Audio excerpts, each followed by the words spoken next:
Hi, welcome back to the Fuck It All podcast. And today, vodcast. My name is Kacie Lett Gordon. I'm your host, and today I am sitting down with the soul sister of all soul sisters, Sara Saxner. Thank you for joining me on the show. Thanks for having me, Kacie. So, a little context. Sarah and I, we've known each other maybe 5-ish years now. Yeah. I will give a little disclaimer. New mama in the house. Yes, it is true. 11 weeks? 12 weeks? We are 10 and a half weeks. And you're out in public. Trying. With lipstick on. Some would say thriving. We're surviving. We're surviving. And That's I started reality. getting ready very, very early this morning. Yeah, it's, 3 o'clock, and she said that getting ready started at 7:30 with the baby. It did. So if we hear any, cooing, cawing, whatever off stage, we may have a little William joining us on the show. We may. Lucky for us. Oh, hello. It's okay. Sarah said this earlier. This was her exposure therapy to getting back into real life. It is. Okay. Place. So things that we have in common, both insanely ambitious, both, I think, bought into the having it all and have had very complex relationships with that. Mm-hmm. And motherhood, I think, for both of us was very transformational in that definition of it all. Mm-hmm. So let's start with maybe your relationship with having it all. And let's start with, over the course of time, maybe how that's evolved. Yeah. So I would definitely say I was one of those people, like you said, that has kind of wanted to have it all my whole life, or at least thought that was my path, thought it was my journey. But it was something that I've literally read every single article, and so I would take these ideas from other people, from society, from what the people I looked up to, specifically women I looked up to, would say about that, and definitely my idea of what it meant to have it all has transformed over time. Because, why can't we just say we have it all? Or just recognize that changes throughout the course of our experience and our time together, our time with ourselves. So for me, when I think about what it is, I don't think it's an attainable thing to say that we are always having it all as what society imposes on us, but rather, why can't we just be okay with where we are? And so that's something I've been wrestling with a lot lately, and something I think I'll continue to do, but the frame of, that's William.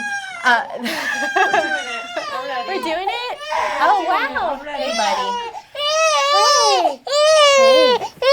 Yeah, I know. What is that other lady? You should get out of here with that. It's okay. Yeah. Sweet angel. Let's see. Yeah. Do you have his bottle? Oh, you're right there. Thanks. Let's try this. He's like, I needed your arms. Milk. This milk. Yeah. All right. So right now, for instance, things just evolve. So good on us. And you got to do what you got to do. You got to do what you got to do. Yep. All right, man. You wanted to be a part of the show. Mm-hmm. I get it. Say hi, Kacie. He's giving me the eyebrows. Yeah. So having it all and in this redefinition, you were saying that for you, you've taken a lot of inputs from women you admire and society itself. New York Times articles. As one does. Books. Yes. Mm-hmm. Have there been times that it's been, and I'm obviously leading this question because I know you, that it's healthier or unhealthier for you of that definition of it all? It's unhealthy and it's fucking exhausting. It's absolutely exhausting. Yeah. It's not attainable. Yeah. I can't. What would you say is your fuck it all moment or moments? I've had a few, especially over the last few years, but I would say most recently, back in the spring of this year, I actually was laid off from a job that I was so excited and jazzed about, committed to, all of those things, and it happened a few weeks after I shared the news that I was pregnant.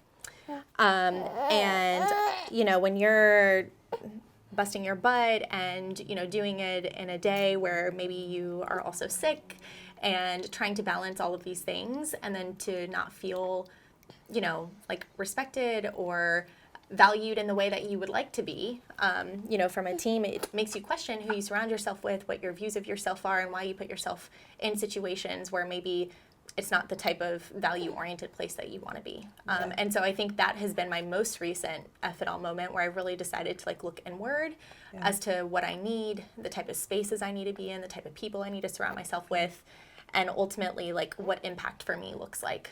And I think over time, my idea of impact has certainly changed. I love that word impact. One of our other guests, Han, that we were talking with, of this definition with it, and she was saying something similar. It's like, how do I want to look at my, I think she may have said impact, but it was like, what am I leaving behind? And what is the work I'm doing? And letting that be more the dictating measure of success versus title or these other external things that we're all taught to pursue. Taught to pursue, or maybe that we assume.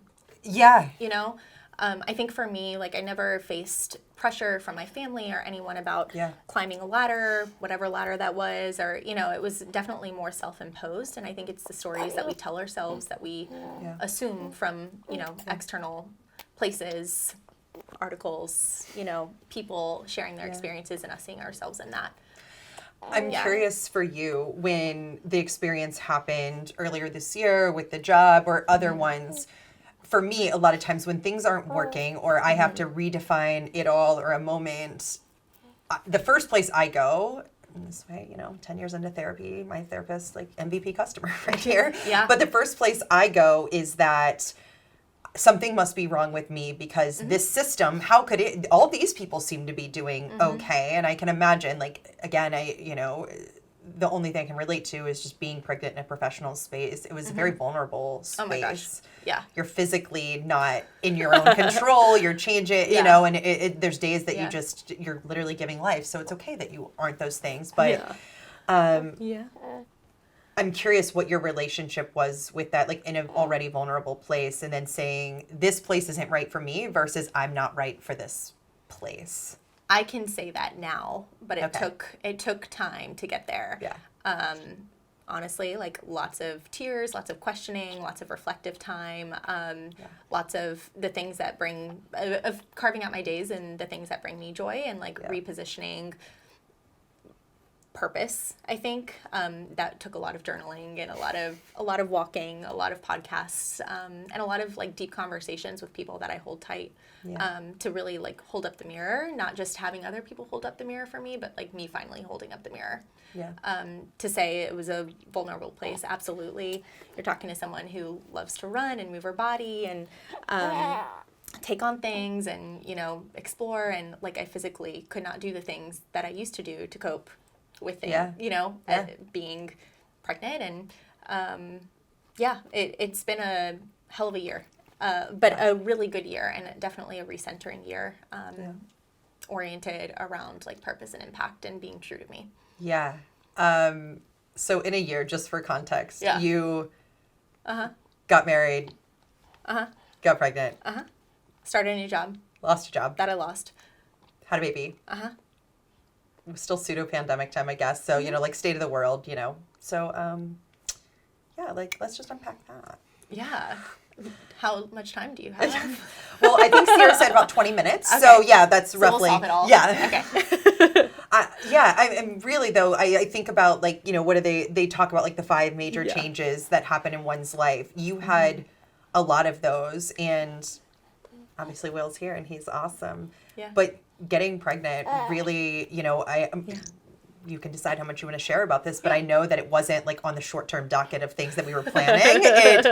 We're thrilled he's here, but like your relationship with that and finding joy and meaning and something that also was surprising and maybe not the timing that you thought. Yeah, well, because I'm a woman with a plan. Like I, you know, always thought this would happen by this time. I would transition here. This is the stage that I wanted things to, you know, move forward. And I feel like every time in my life, anytime something like groundbreaking has happened, it's been because I've needed a kick in the ass. That's why I moved from Florida to Atlanta. You know, that's why I changed careers and have done, it just has happened.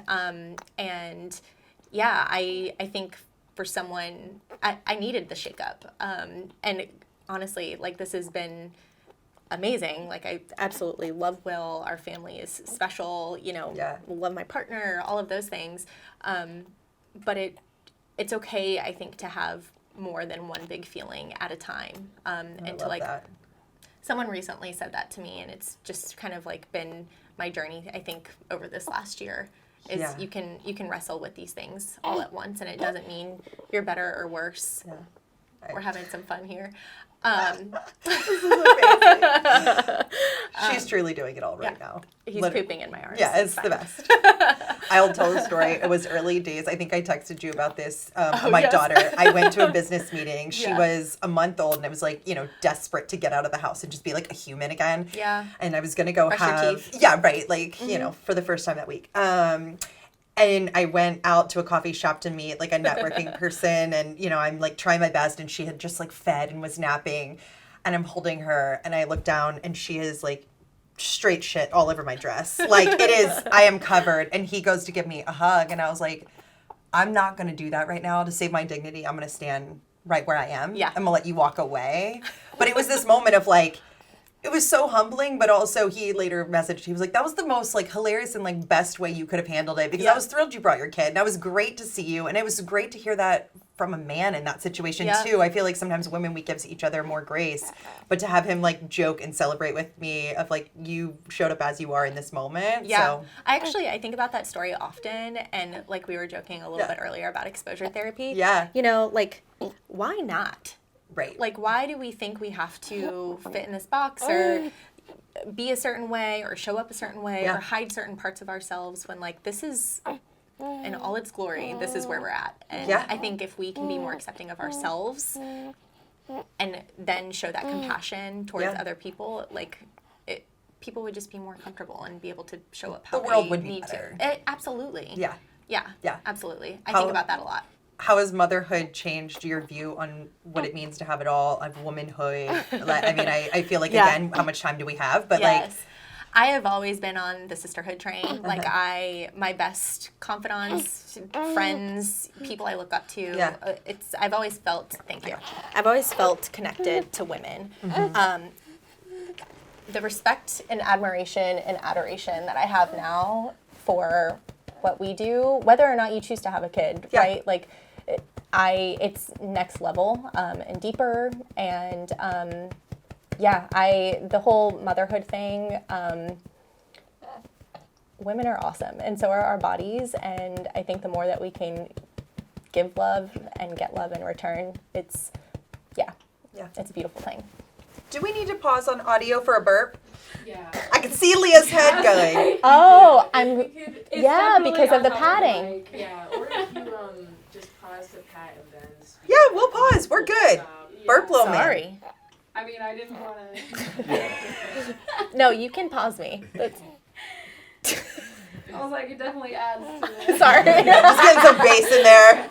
I'm really I could just sorry. see Leah's I face forgot. like, Yeah, we were.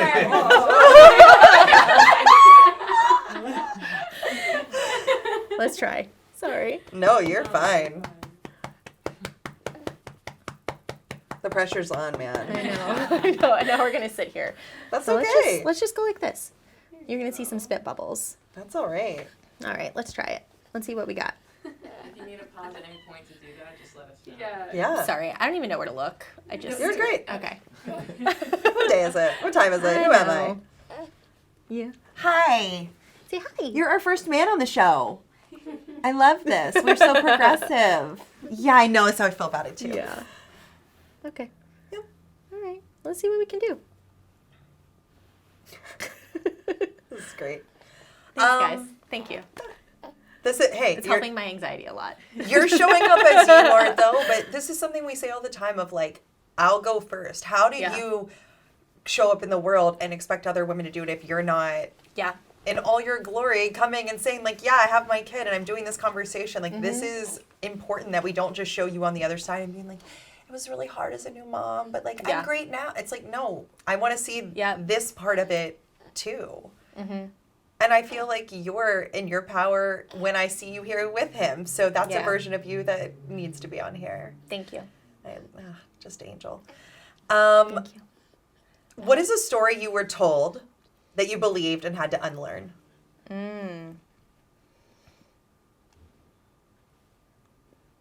I think for me in this season of life, right now, I've been reflecting a lot about the difference between having impact and purpose externally versus internally. I think my whole life, I have been I'm the dreamer. I'm the person that wants to go out and change the world. I want to take on big things and do big things. If I fail, that's okay. At least I swung, you know? Yeah.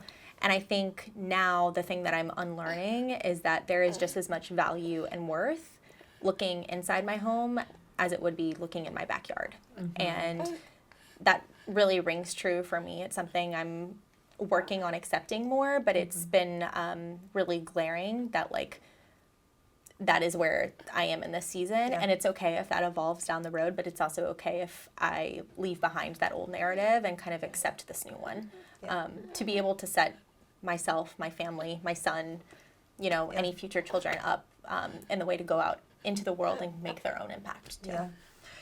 Yeah. Katie often says something that she says that I love is she's sometimes the hardest person to say goodbye to is the former version Oh my gosh. of yourself. Yes, Katie. Yeah. I feel like you've Yeah. had several of those moments, and I really like what you said of two big feelings coexisting or more than one at one time, because I'm sure there's so much like pride and strength here, but it's the redefinition of strength. Or you know, you got red lipstick on today, and knowing you, that was like, that's a normal, you know, My thing. hoops. Yeah, Yep. but what that looks like on a normal Tuesday now, like those things. So I'm Yeah. curious, how do you sit with some of those?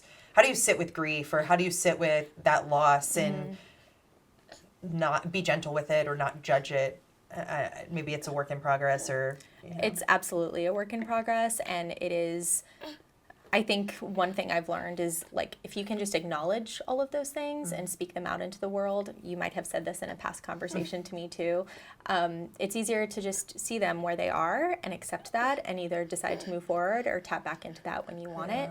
I definitely feel an immense sense of grief. I think even just you talked about strength, like, my physical strength looks so different now, and I've been more comfortable in my body these last few weeks postpartum, knowing that it is life-giving, and knowing that I'm sustaining his life, and, you know, the amount of respect I have for that. I'm not running the miles I used to. I'm not lifting what I used to. I'm not, you know, competing in this or that, and but knowing that I can choose to go back to that if I want to. Yeah. It's just rebuilding and foundationally looking different. So, yeah, all that to say, it's certainly a grieving process, and it's hard and it's messy and complex, but, like, it doesn't mean that you can't be okay with it and still miss.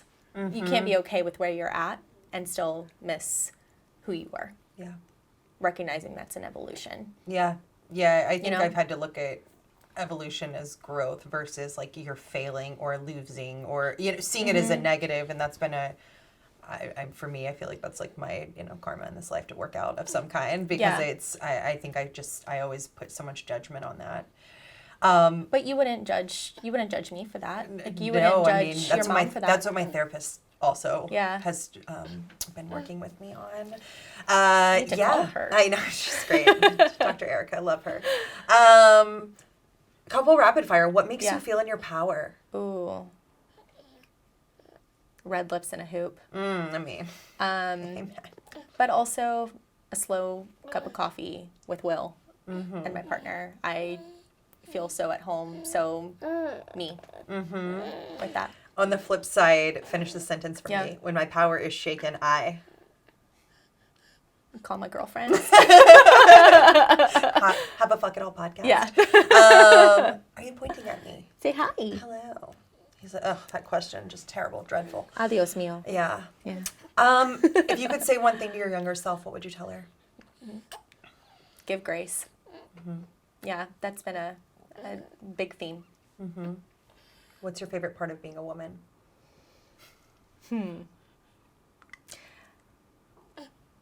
Our ability to define what strength means for us. Yeah, there's such power in that feminine strength and feminine energy. Last question for you. Looking ahead, future Sarah. Yeah. What's your hope for her? That she can accept where she's at. But also, watch out, world, because Sarah as a mom and all of the other things that make Sarah Sarah, yeah, watch out. Yeah. Yeah. I know that, I have the fortune of knowing you on a personal level, and I know this year has tried you But I feel similar to how I felt with when I called Katie and she was in Thailand with her like community of women and just was like in her power and like the most just like I am woman, hear me roar in all the strength and beauty and complexity. That is what I feel like I've watched as just you coming into this like very, I don't know, like goddess version of yourself. And I'm very excited and grateful to get to witness that. I'm grateful to have you on my journey and to be on yours too. Yeah. And Will's lucky to have you as his aunt. Right? Same, buddy. That face says otherwise, but one day will be cool. He's like, guys, I pooped. Let me live my life. All It is right. what it is. Well, thank you so much for allowing your mother to come on the Fuck It All podcast. My name is Kacie Lett Gordon. I'm your host. I hope you all continue to join us at itallmedia.co/join. Get on the newsletter. It all has it all. You get what I did there. And this is Sara Saxner Coughlin. We are so grateful that you joined us today. Thank you. Thanks, y'all. Keep rolling for just a second. Sarah, we're going to have you look into this camera right Sure. here. And you're going to say why you joined the Fuck It All movement. Aside from being with my friends. Yeah. I'm just kidding. Aside from just really great company. Whenever you're ready. Just say, like, I joined the Fuck It All movement. Okay. And like why this is important Yeah. to you. I joined the Fuck It All movement because I finally found women who were speaking truth to power and saying the things that I had such a hard time to articulate. And being in a community of powerful women, however they define their womanhood, is a gift and makes me want to give. So, and Will needs, more women role models in his life too. Right. So great. All right, that's a cut. Thank you, Sarah. Thank